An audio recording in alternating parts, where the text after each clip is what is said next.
questions. Knicks played some games. They actually won some games. There's stuff to talk about, Jay. Mm-hmm. No, there's not. That's a complete lie. There's nothing to talk about. All right. Yeah, let's just jump into. Yeah. Okay. Sorry for running late. We are the New York Knicks. I'm back in the New York groove. Well, it's the Knicks. New York. We are the New York Knicks. New York. For this new season we're about to enter, the Knicks taking no shorts, just like winter. New York, New York. New York be about the Knicks, huh? But the best thing about New York City is K-N-I-C-K-S. Everybody say go New York, go New York, go! Go New York, go New York, go! Everybody, it is the New York Knicks Podcast, episode 567, part of Dash Radio. I am Jay. How you doing, Mark? I am just realizing the Knicks winning percentage will never catch the number of episodes ever for the future of the show. Yeah. The more episodes we do, the harder it'll be. And Almost got there.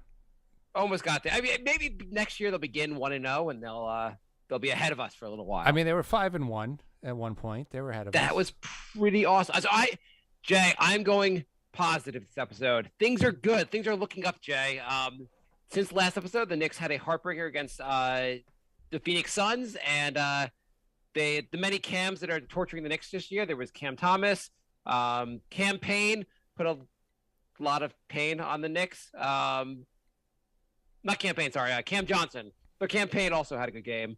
Cam Johnson looked like a goddamn Hall of Famer against the Knicks. Hit a last-second shot to crush our dreams. But the Knicks beat the Clippers, they beat the Kings, and they have gone into the mode of trying to destroy their draft pick. What's going on, Jay? Yeah, it's that time of season where the Knicks are all but eliminated from the playoffs and then win a bunch of games to get the 8th to 10th pick in the draft. I think chances are they probably weren't moving up very much from here, so I don't know. The young guys have been playing. In past times the Knicks have done this, it was usually with players that would not be on the team very much longer. Here, the young guys are contributing, and these guys are our future. These children are our future. I don't know why I call them children, just with that song. But the Knicks are probably they're at the 9th seed right now for the tankathon, not for the real playoffs. They can move up to 8th. Portland could get hot. I had visions of 5th, but this little mini 2-game winning streak, I think, put the nail in that coffin. But whatever. And anyway, we got to see some this McBride. We got to see Sims, Yeah. extended looks, Extended was looks, yeah. I would say also this is the time of year where we have all these debates on Knicks Twitter in which people are like, tanking doesn't work. So-and-so got drafted. Not everyone drafted later in the draft. It doesn't always work. And then like 2 months later, the same people are always like, can we trade up in the draft? Is there any way to move up in the draft? Right. But, if only there was a way to get a better draft pick. There's only a way. Why don't we trade all our draft picks we have just to move up in this draft? You could have just lost 2 more games. No, there's no way we could have done. But anyway, what about the culture? What about the culture? The culture. What about the culture? But anyway, so whatever. It is nice to see the young guys playing. So tell me, what do you think so far? So Miles McBride, we have been waiting to see some Miles McBride play. He is finally getting some minutes. He's playing he's playing with IQ, who seems to be manning the point guard while McBride is out there. But at the same time, I'd say, so have you watched any of the G League clips of McBride, Jay? I've seen a couple highlights. He looks very good there. So he's been laying it up in the G League. The one thing I say about the G League, it seems like there's not a lot of defense going on in the G League.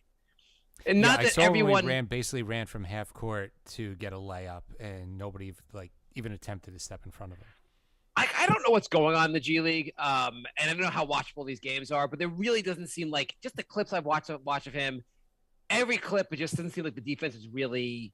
I feel like if you want to get called up to the NBA, you should probably put in effort in the G League. Yeah, I feel like if you're not putting up numbers in the G League, then you really should never be in the NBA, because you should be able to put up numbers in the G League. And McBride is totally doing that.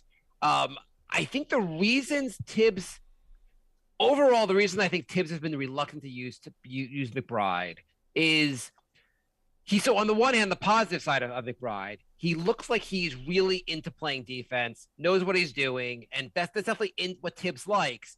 But I also think from a point guard, Tibbs likes a point guard who's more aggressive, who can really like create his own shot, and penetrate. Which McBride does not look like he has the fastest like first step to the basket. He does not look like one of those break down the defense point guards. Would you agree with that?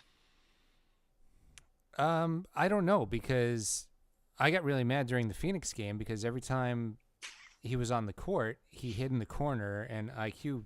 It's like, don't you want to see if this guy is an actual point guard, or is Tibbs really like IQ is more of a point guard? Because I don't get the point.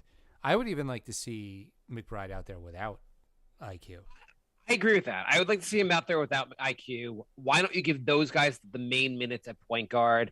Alex Burke was asked about playing point guard, and he said something, and I'm paraphrasing him, like, well, you know what? With our team, anyone can really play point guard. It just is what it is. But not our team, our offensive scheme.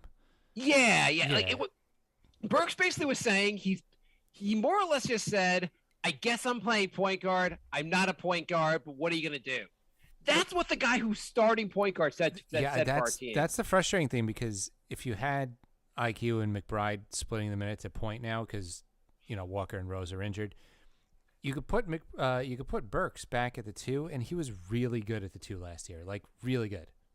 Yeah, I feel like this kind of hurt. Really, there's been a lot of hate towards Alec Burks, and most of it is because he's playing out of position. And I know it's supposed to be positionist basketball, but him being forced to be the guy creating the offense really hurts his game, because that's not his game. Right. Now that Grimes is injured, you just have Fournier and Burks split the minutes at the 2, and I think you're good. I mean, like, Alec Burks is a better player than Elfrid Payton, but Elfrid Payton was a better point guard than Alec Burks.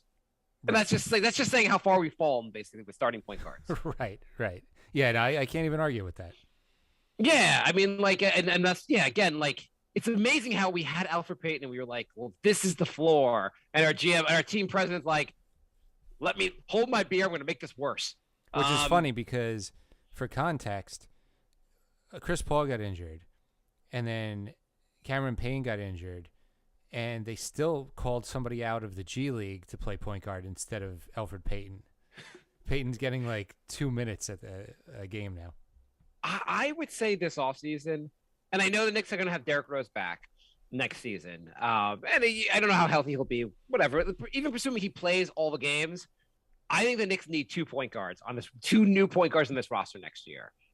Despite whatever McBride's doing, you need a real starter. The Knicks don't have a starter. And I would get someone, get multiple point guards just to throw. We just need more point guards. IQ is really not a point guard. He looks better off the ball. McBride's been okay. I'd like some guys to have like maybe a real competition there for point guard. Let's have an abundance of point guards. You want to be like a normal NBA team with 3 point guards? Yeah, I think that would make some sense. I don't know. Even like, I mean, they should draft at least 1 point guard, find another point guard in free agency or via trade. What if I were to tell you that the Knicks have 3 point guards under contract next season? Kemba, Derrick Rose. Derrick Rose also, he's not necessarily a point. He's kind of an in-between guard at this point. He's kind of a more score-first point guard at this point. I'd like a more traditional. But anyway, yeah, Kemba, Derrick Rose, and McBride. Is that what you're saying? Yeah. Yeah. They got 3. They got 3. How many do you want? Yeah. I mean, I 3 others, okay? Or 2 others. This is absurd. Like, Kemba shouldn't be on the roster next year. Burke should never play point guard again. IQ's not a point guard. He shouldn't be playing point guard either. Rose will be here. And it's great. Yeah, have McBride. Have 2 others.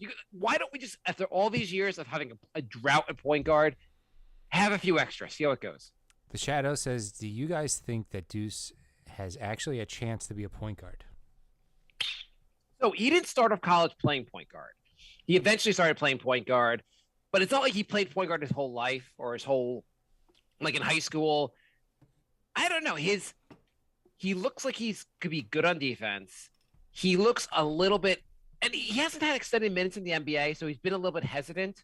I think with more time, he'll look better. He's only had, 2 games this season where he played more than 15 minutes? Yeah, and the Houston game, he had a good game. Like, he's off, like, we'll see how it goes. I'm not, like, watching McBride being like, wow, he's amazing. I'm just watching him going, wow, how can we not give him a chance at least? Yeah, especially with what we've seen as of late. Um, On a positive note, Randall got his career high last night. 46 points. He was goddamn awesome. He was goddamn awesome. That was He the hit, don't trade me for Sabonis revenge game. yeah. That was that was. Oh, you wanted Sabonis? I'm gonna light your ass up. I had in a bet on DraftKings or whatever. I had over 25 for Sabonis and Randall for the game. Randall, of course, went over 25. I cannot believe Sabonis goddamn sucks. Sabonis? How could you not get me? How could you not win this bet for me? So, fun fact. The Knicks are the only team in the NBA this year that have 4 players who scored over 40 points in a game. 4 players who scored over 40 points. RJ, obviously Randall, Kemba, and You got 3 of them. yeah, obviously. Did Burks do it once? No, he did not. No, okay. Fournier. Yeah. It's amazing because this is one of the worst offenses of the NBA. We said at the beginning of the season, anybody on this team can go. They have like 7 guys that could go off at any time, and they all did it once. Yeah, anyone can score 40 any given night. Someone could score 40. So Once, though. once, yeah. So speaking of, RJ has been really great since January, right? Yeah. And so you have a going into next season, you're gonna be pretty excited about RJ, right? Yeah, absolutely. I mean, Yeah, first draft pick that like worked out in a while. Yeah, no, he looks like he's gonna get better. I'm excited. We need more in the roster, obviously. So there's a guy I've been trashing lately who's starting to have a few good games. In Emmanuel Quickly. Mm-hmm. His last 4 games have been pretty solid. What do you think of Quickly and his future? I don't think he's a point guard. He's a little undersized. How tall is he? He's 6'3". He's a little undersized for a shooting guard. Mm-hmm. But what do you think of him? I'm not too high on him. I just feel like there's a lot of guys in the NBA that could do what he does. Like, you have Maxey, Man. I feel like he's in that category, only less consistent. So his stats for March, Mm-hmm. which only consists of 4 games, he's averaging 18 points a game, 6 rebounds, 3.5 assists. He is shooting 57% from the field, 55% from 3, and 94% from the line. How do you like those numbers? I mean, those are great, but I noticed you ignored about 60 games there. I ignored almost the entire. I mean, up to this point. So through February, he was shooting 35% in the season. Do you know that since March 7th, Randall's been averaging 46 points a game?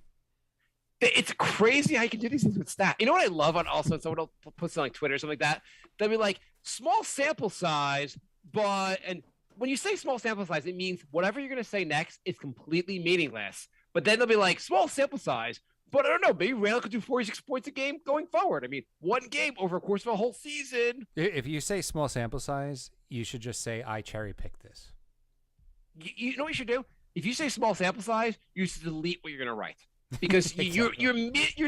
you're admitting what you're writing it means nothing. Leave That's it the whole in point of draft for saying- 24 hours and then delete it the next day. Yeah. Anyway, but 4 games he's been looking. He's finally shooting better. Up through February, the way he was shooting on the season made him borderline not even an NBA player. Like, you can't shoot 35% and be in the NBA. It's just absurd. Last year, first of all, on just a very basic level, your field goal percentage has to be over 40%.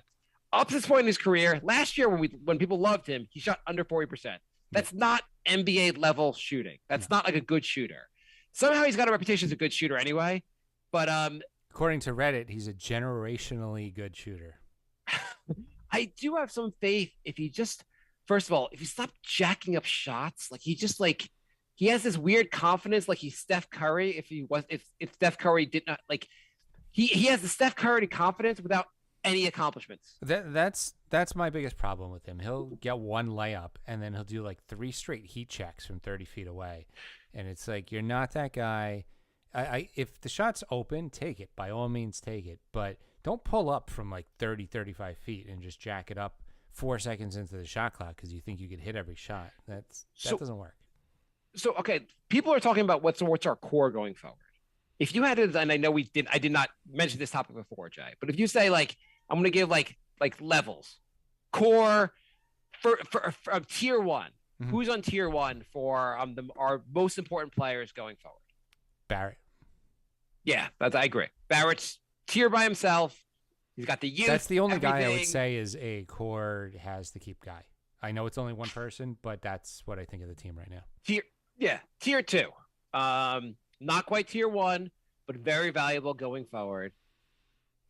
I'll name the first player. I think Grimes should be in the tier 2. I would have went with Grimes too, yes. Yeah, I think he's shown enough on defense. He's a good shooter. I feel like this guy's going to develop. Who else is in tier 2? Would you put Mitch there? No. I'm not that. You can put Mitch there if you want. I don't know if he's going to be on the team next year. He has had some good games. First of all, he got injured last night. He gets injured all the freaking time. That's my worry with him. That's why I would question putting him in that tier. Do you want to build around a guy who has had 0 healthy seasons so far? The rumor was the Knicks offered him try to extend him for $48 million over 4 years. If he's not taking that, he can go. I just, the idea of him being a $20 million player, it would immediately be one of the worst contracts in the NBA. Like, maybe he could live up to this. I just don't. He's in 4 years in the league. He hasn't developed a shot more than a foot away from the basket. Yeah, what's his ceiling? Great. That's the thing. Like, yeah, I think 12 is fair. You got to think, like, Barrett's probably going to get overpaid for his first year or two because of the potential, and he's shown that he can get better each season. Has Mitch really improved that much? He fouls less? If the Knicks extended, so first of all, the Knicks don't have to extend Barrett this summer. They can wait till next summer, right? I think you can wait till your 4th year. You just be a restricted free agent, but the Knicks have the rights to him, right? Yeah. They so like then they could match whatever anybody else offers. So they can extend for a year. This is what they did with David Lee. They extended for a 5th year. No, I know, but not even extend for a 1st year. This is his 3rd year. They don't have to do anything this summer. They don't have to lock him up this summer. I feel like the Knicks locked up Randall early, and then now, can you imagine a world where the Knicks hadn't locked up Randall last summer? I mean, what? They'd just be a lot worse. I know Randall hasn't had a good season, but they would be worse. Do you think they'd be keeping him if they hadn't locked him up? It's not even worth going down this rabbit hole. I don't know. I mean, he's still if he's not their best player, he's their 2nd best player. Yeah, no, he is. But I think if they hadn't locked him up, they might have tried to trade him. I don't know. Like, he wouldn't have gone all in after this season. I think they're listening. To us. No, because, I mean, it seems like players are cryptically, maybe Mitch not so cryptically, hinting that the offense gets stuck when it goes to certain people. And it's clearly Randall. And 4 different Knicks have said that. Even though he does try to pass, he needs to be, if you're going to run the offense through him, you're screwed. If you have a point guard that'll make his life easier, he can learn to not have the ball go through him, and when he was in New Orleans, he had a very efficient season because the ball wasn't running through him. Either that, he's got to learn how to deal with the double team. Like, he passes out of it though. He does sometimes. As long as he gets a bunch of assists, he just can't be your point guard. Well, but he also, I think he's slower to make decisions, so he does turn the ball over too much in those positions. Like, remember when Tibbs went with point Noah and it worked? Yes. Like Noah made faster decisions. Totally fine. That could be like a peak Randall. If Randall was able to see the court like Noah was, it could work. But he's just not. He's not doing that right now. One of the challenges that were also there. First of all, Randall's handle is not that tight. He's got a decent handle, but he's not the most amazing dribbler. And he's not doesn't have the handle of a point guard. So sometimes he just turns the ball over for that. He tries to do things too much. Noah was in charge. He was in charge of passing the ball, but it wasn't like Noah had to like create his own. Like he wasn't responsible for getting 20 points a game also. Right. And Randall has to both get 20 points a game and create the whole offense. And also just there's no knock on your player saying you're not LeBron or you're not peak Noah. Like the ball doesn't have to be able to run through your like he could be your best player and not have the ball run through him. Yeah. The shadow says it's the wasting time on the shot clock. I definitely agree with that. There's a lot of times where he does what we hated with Melo and with Porzingis, where they would just dribble the air out of the ball and then fling it to somebody with 3 seconds left. And sometimes they hit the shot, but it's not an offense. That's like bail me out. Well, if you had a point guard who could break down the defense and make his life easier, the ball doesn't have to always go. First of all, the ball would move fast. Like, if your offense could actually, you had a point guard who would actually run the ball a little bit, the offense would move faster. He'd have to keep up. Like, he's dangerous around the rim. He's got a good shot. But the thing that kills me the most, I mean, his like kind of like slow decision making. Also, when he posts up by the 3-point line and begs for the ball out there, if you're gonna post up, get near the basket. Yeah. Get a real position. Like this is just give me the ball here so I can like slow the offense down. It's insane. He needs better coaching. The interesting thing is he went off yesterday and he played a lot of his minutes at the 5. Maybe he's actually a good center. Well, if you are going to make him the center and maybe play some Obi at center also, maybe you don't need Mitch next year. That's also so my thing with Mitch. First of all, I think Mitch has a ton of talent, but I think he's going to be one of these unrealized potential guys. Something's wrong with the fact that he hasn't developed, the lack of development in the first 4 years, and maybe with the right development, he can get better. But like his lack of a post-up game, his lack of ability to shoot more than a foot away from the basket, his defense isn't like he gets some blocks, but his defense isn't amazing. It's not amazing, but it's not like, Bargnani bad. No. I think he's a solid. I'm not saying he's a bad defender. I'm not saying that at all. I'm just thinking that his defense as a center is a pretty average defense, maybe slightly above average. He's not like the best defensive center in the NBA. Far from that. He's not Gobert. Right. So our email is nyknickspodcast@gmail.com. But we have a bunch of questions. Why don't we go to the questions? Yeah, I was just going to read an email. David writes, how about a sign and trade in the offseason of Mitchell Robinson for Jalen Brunson? Sign me up in a heartbeat. Absolutely. Do you think Dallas needs a center and the Knicks need a point guard? It almost makes too much sense. So I don't know if you've noticed, Spencer Dinwiddie is going off at Dallas. He is playing really well. Maybe with Dinwiddie going off, Dallas doesn't necessarily need Brunson going forward. Yeah, I feel like Dinwiddie was almost like a whatever. We just want to get off of Porzingis' contract, and Dinwiddie's actually playing really good. He's playing great, and they really need another scum guard that could score. Maybe Dinwiddie can be that guard, and they do need a center. By the way, isn't Mitch just going to be a free agent? Like, right? I guess it's a sign and trade because they'll make the contract. I don't. Whatever. Yeah, they could do a sign and trade. Yeah. Yeah. I mean, the lob game from Doncic. Yeah. I mean, he like, might oh my God, this there. is what it's like to actually play with a point guard. I would do this in a heartbeat. I think that would be great. Brunson is supposed to be more of a traditional point guard. When Doncic has been out of the lineup, Brunson has played great. I don't know if Dallas would do that, but that would be if Leon Rose pulls it off. I will take every bad thing I've ever said about Leon Rose back, and I'll call him the GOAT. Next question.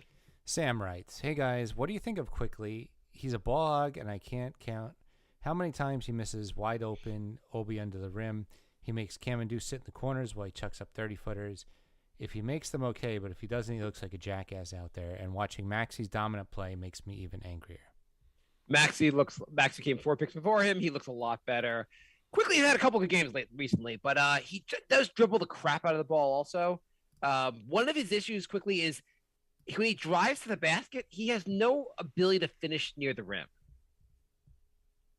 Like, he just kind of dribbles. He's like, I'm near the rim. Shit.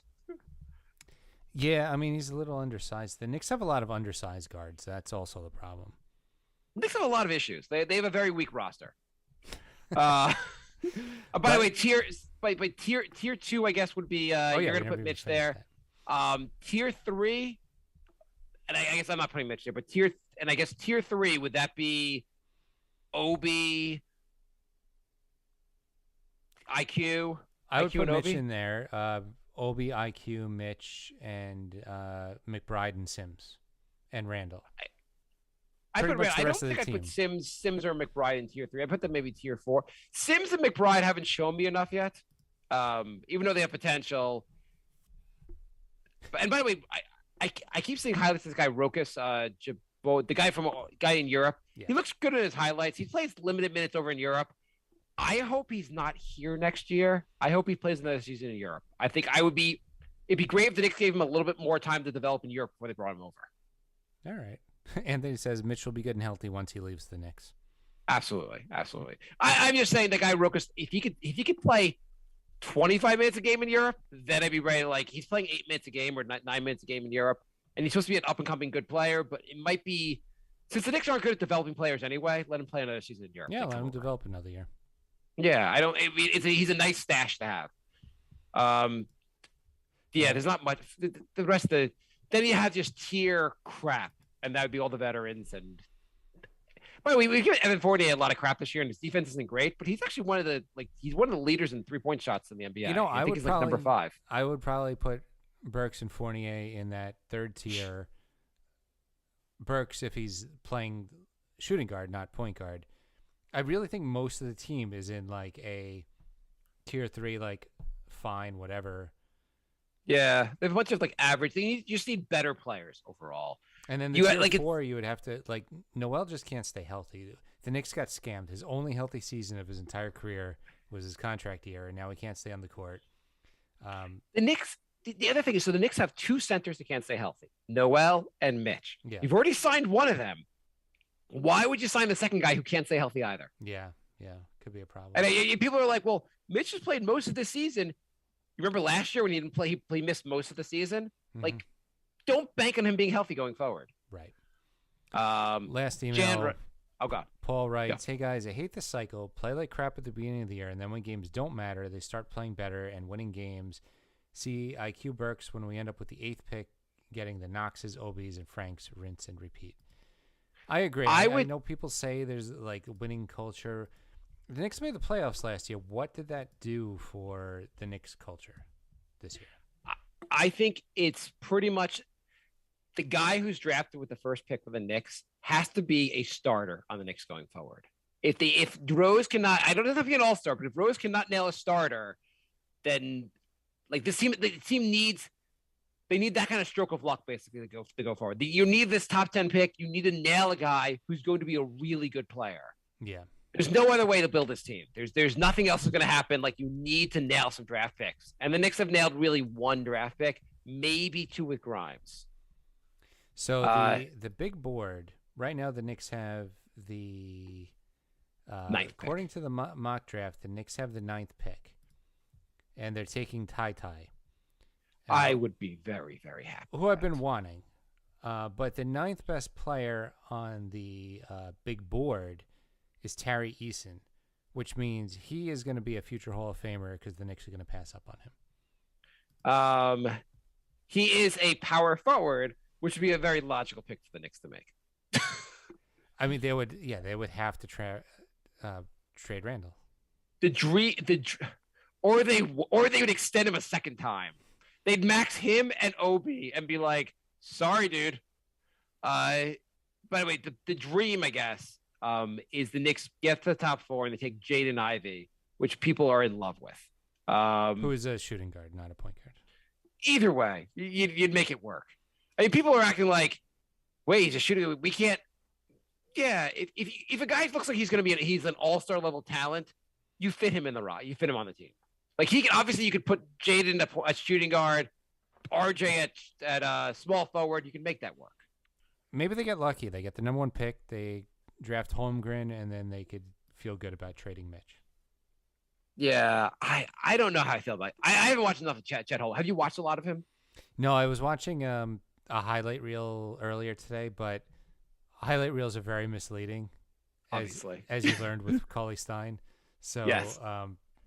He looked good, but Okay. Yeah. The Knicks aren't getting the number 1 pick anyway, and it would be the year they get the number 1 pick would be the year that's only power forwards and centers that are ranked up there. yeah. Jan writes, where do you fall on the tank? Obviously, Tibbs is not going to try to lose games, but should he? I think it was Jeff Van Gundy that said that the best things for the Knicks would be to miss the playing game. Do you agree? Yeah, well, if they get the playing game, that means their draft pick is going to be that much worse. Well, I think also Van Gundy's point wasn't about the draft pick. He said they're just the roster and the team is going in the wrong direction. They need major changes. If they made the playing game, they could pretend things are okay, and things are not okay. Yeah, I agree with that too. It's a roster that has a bunch of decent pieces, but they don't fit together very well. No, you also have to be able to limit, say these guys get more minutes, these guys get less minutes. Prioritize guys, which I guess lately. So Tibbs has gotten obviously. There's been a directive to Tibbs that you have to play the young guys. Obviously up to this point, up to the All-Star game, he refused to play the young guys. Suddenly he's playing these young guys. So clearly there was a message to Tibbs hey, the only chance you're going to keep your job is to play the young guys. And he's been doing it. Also, he's benefited by the fact that some guys have been injured. With Grimes out, there's been room for other guys to play. With Obi, there's been more room for guys to play also. Obi's missed the last 2 games. But it's it's a weird roster with the same thing the Knicks have for they have a bunch of guys where no one's really that much better than anyone else. Clearly Randall's better. RJ's better. Everyone else is kind of it's hard to know who to play if you're just looking at just pure talent. They have 6 guards, but 5 of them are undersized shooting guards. Right. And they got guys who aren't too Fournier's. They should really try to move on from Burks, Fournier. All their signings from last summer, they should try to move on from if they can. Yeah. I mean, Fournier is great, but I don't know if he has a great role in this team going forward. I'd rather see some of these other guys play. And Fournier's been fine. He does what he's.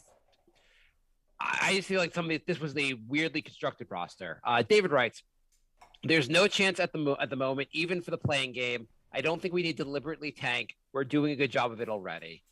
So Tibbs is not going to tank on purpose.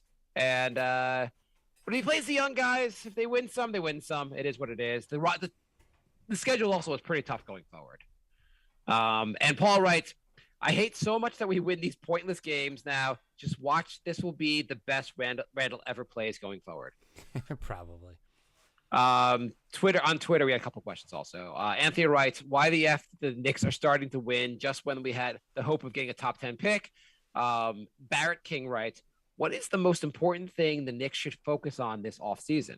Example, trying to get rid of Evan Noel Burks contracts, trade for a star or trade for a star or stay put or chase certain players in free agency or trades like Beal. Tell me your guys' vision for a perfect offseason given our current situation." It has to be getting a starting level point guard. I mean, I Yes. don't care. I don't think there's any contracts you have to get off. If they get off some, fine. I don't think they have any albatross contracts. Getting a point guard is a must. They have to. Well, they have to prioritize guys' minutes and prioritize the youth. I think they have to have a youth movement going forward. Right. And you could obviously play Randall, but guys like Burks, Fournier, they don't necessarily need a lot of minutes going forward because they're not really going to help us going that much going. We're not ready to compete next year. This year, I was oh, we're going to compete. It's going to be great. Next year, my hope is the team is just maybe back to 500 if this offseason goes right. I mean, I feel like it depends who they get. I mean, with the right piece, they can actually be better than 500. They can have a repeat of the 4th seed season, but the right pieces need to fall in the right places. It's hard to hold out hope for a guy like Brunson coming. Also, Knicks have limited cap space. I'd love them to draft a point guard. They need to get my dream off season is the Knicks bring in 2 interesting options at point guard.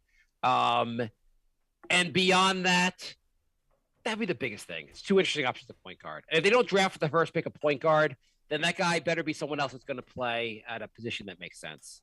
Yeah. Like if they draft another backup power forward, or it's also hard to see. The Knicks are a frustrating team.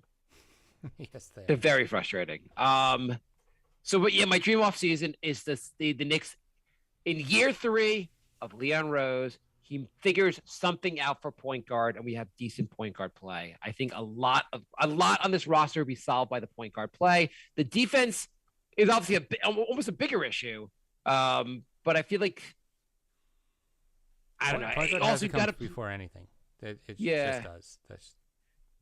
I feel like if his life is easier on offense, he'll play. But if the team is winning, he'll play better defense. Even though the team is almost a catch-22. Yeah. But I feel like if he's energized by guys playing tough and he's getting energized by everyone else playing hard, he'll play well also. And if a point guard can help everyone else develop, put IQ back in the right position, help Obi when he's out there, I think going in for Mitch, any kind of big contract would be a mistake. Signing any veterans would probably be a mistake. Yeah. Outside of just fringe guys that'll fill some minutes. I mean, any vets that aren't a point guard. That aren't a point. I don't want to see a 30-year-old point guard either. I would like to see who was the guy I was mentioning, the backup in Memphis? Ty Jones? Ty. What is it? Ty. What is it? It's Tyus Jones, or is it? Yeah. Tyus Jones. Yeah. He's solid. He's 25 years old. He's looked pretty decent when Ja hasn't played. He was a late first round pick. I'm not saying he's you bring him in and he's going to be awesome, but he could be at the very least a solid, you bring him in, draft the point guard, 2 interesting options at point guard. He can at least be a gap filler. Knicks also the other way to get lucky is find a guy who's a backup somewhere else who would really shine in a bigger role. Yeah. And those things do happen. Knicks third quarter writes, thoughts on Randall's wife calling out Knicks fans. Did you hear about this controversy, Jay? Yeah, I mean, they called out Knicks Fan TV. People have been very, very shitty to Randall, calling out his family, messaging his family members. That's above and beyond. Don't do that. Yeah, so I completely agree. That's above and beyond. What I would say, though, is that I feel like players, their significant others, should stay the hell off of Twitter. And not because they shouldn't have a right to be on it. More that a lot of this sports fandom gets toxic, and the best thing they can do is just not look at it. Yeah, I mean, it's sad, but that's the way it is. I mean, Westbrook is going through it. There's just a lot of terrible people on the internet. Yeah, the internet's a cesspool, and most people are commenting on Twitter, Reddit, anywhere else, are just having a normal conversation about this stuff. And people trash the players. Are oh, he's playing crap. That you can criticize players. That's totally within bounds. But people go overboard. They get really into this stuff. Any player really shouldn't be you should just avoid reading this. And I know it's probably hard to do that. And we've never been in a situation where you're this famous celebrity people are commenting on. But really, the NBA should just and all these leagues should say tell the players, avoid social media as much as possible. Yeah. Or just put whatever comment you on. Don't read the comments. It's going to be a cesspool. It's going to drive you crazy. Don't do they really should for their own mental health, just not look at this stuff. It's really got to be bad for your mental health. I mean, I can't even imagine having people sending death threats to your family because you missed a 3-point shot or something. It's insane. And that's the extreme, but it's also last year, if you're Randall, you went on social media, people are like, oh my God, I love this guy. He's so amazing. Randall. And now he and from game 6 of the season, people are like, trade him. He's trash. I can't believe how bad he is. Yeah. And it's just, and that's that's just inbounds. What part of getting paid and a crazy amount of money is that people are going to feel very strongly about what you do. And people are going to have ridiculous, anyone who makes the NBA is an insanely elite athlete. I was watching with my son once basketball game, and I called some player. I said, "Oh, he sucks." My son's like, "But Dad, he's better than you." You don't understand. We're just allowed to say this. They're a million times better than me. Yeah. but I feel like it's just kind of it's a controversy that doesn't need to be there because the players can really they should try to avoid being part of reading all this stuff and getting involved in it. I feel bad that like anyone like involved Randall's family, and there's a cesspool, but you're not going to end the cesspool on the internet. You should probably just avoid looking at it all. Yeah, because no one's coming up to them in real life and doing it. It's just this pseudo world. Right. Isn't it great that we're all going to live in the meta world soon, where like we're going to actually go to the cesspool? Can't wait. So I think that's all the I think that's all the questions. Jay, what do you want to see for the rest of the season? What are your goals for the rest of the season? I want to see the young guys get a lot of minutes, and I would like to see a lot of losses because I want a good draft pick. The Knicks need a difference maker, and the only way to do that is through the draft, and they have a much better chance if they have a higher pick. Would you feel okay if like some of the young guys start playing really well? They start winning games, but like can't Reddish starts playing really well. All the young guys just start playing. McBride starts playing well. They quickly starts lighting. Quickly averages like 20 points a game going forward. With all those things, and the Knicks like win a bunch of games going forward, would you feel good about it? Yeah, that I would be fine with if it was just the youth movement. If we're trotting out Burks at point guard and winning a couple games at the end of the season, and we're still getting 10 minutes a game from all the young guys, then no, that sucks. Yeah. Well, the good thing the schedule is going to be tough going forward, so I find it really hard to it'd be really tough for the Knicks to have a bunch of wins the rest of the season. Yeah.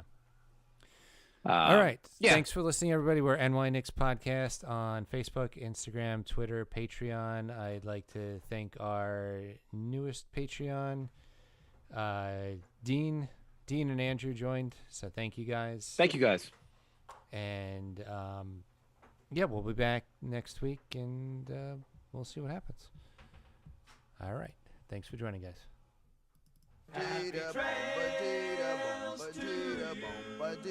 Bye, love.